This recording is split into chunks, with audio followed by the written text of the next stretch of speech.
Ano? Pagod? Grabe. Nakakapagod yung badminton.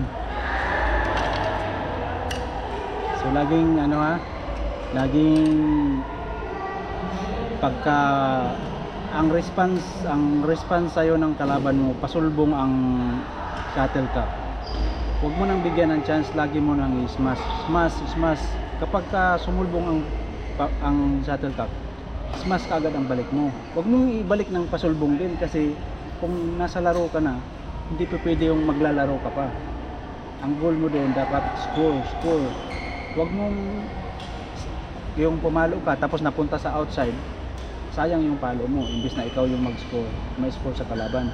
Laging ipasok mo sa court yung shuttlecock. Tapos laging sure ball palagi yung mo, hindi yung laging nakaposisyon ka. Ha? Tapos yung sinuturo ko sa iyo na pitik lang yan. Mabilis na yan mabilis na yan tumapon yung shuttlecock, kahit kunting pitik lang.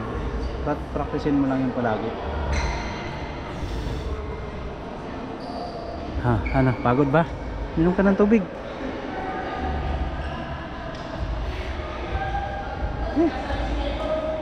Tarak-tak ang pawis namin.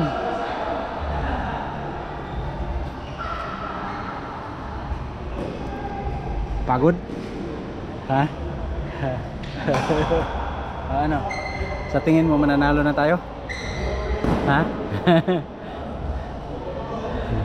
Practice tayo ulit next week. Mga 2 hours or half day. 2 hours kaya?